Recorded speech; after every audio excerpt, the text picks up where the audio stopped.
Don't forget to subscribe and leave a comment on this video saying I subscribed. Let's get into it.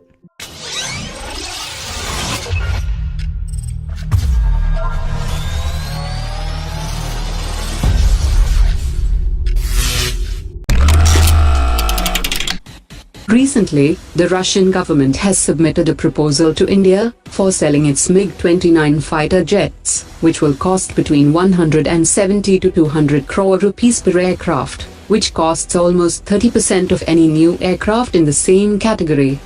India will decide on the proposal to buy Mig-29 fighter jets after deeply studying about the availability of spares and the other costs involved in the program. The government will go through each and every aspect of the proposal to ensure that there are no hidden costs that have to be paid for the aircraft after buying them from Russia. During the aircraft carrier deal with Russia, India was offered the ship for free, where India had to pay $950 million for the refurbishment of the ship, for making it operational as an aircraft carrier. However, as Russia started working on the ship, there were frequent price hikes which increased the cost by almost 8,400 crore rupees, making it highly expensive. The ship was delivered to the Indian Navy almost 5 years after the scheduled date of delivery. Indian Air Force Chief has now confirmed that the Tejas Mark II will begin its development from 2019 onwards, and it will be procured for replacing the Mirage 2000 and Mig-29 fighter jets from Indian Air Force, as the production of the indigenous fifth-generation aircraft will start only after 2030. Indian Air Force is not keen on pursuing co-production deal for development of the FGFA program with Russia, which means that when the Su-30 fleet is up for replacement, the heavyweight aircraft category in the Indian Air Force will completely disappear. Global aerospace manufacturers with huge stakes in the Indian Air Force's procurement of 110 fighter jets are completely struck by the level of detailed information that the Indian Air Force has asked in the request for information.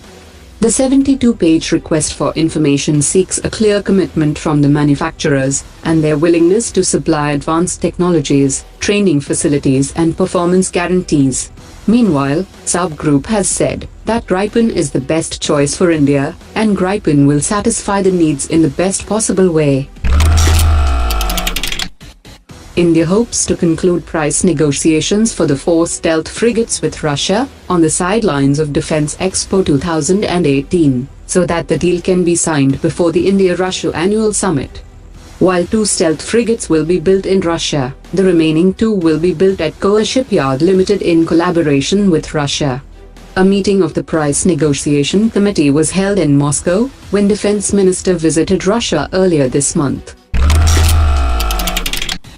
Goa Shipyard Limited has started a fresh search for new technology partners to build 12 mine countermeasure vessels to fill the wide gap in the current fleet of the Indian Navy.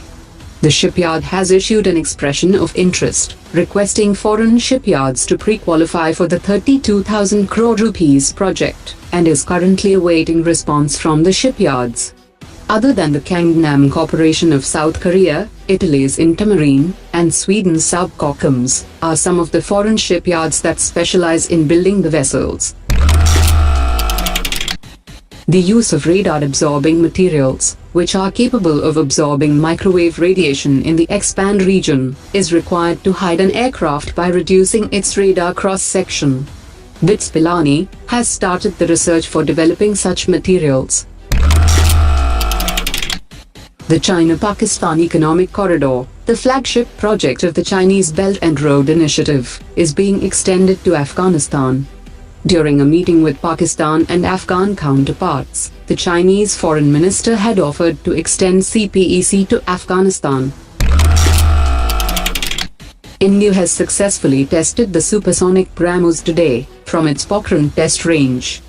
The BrahMos flew successfully with indigenous seeker in its designated trajectory with pinpoint accuracy.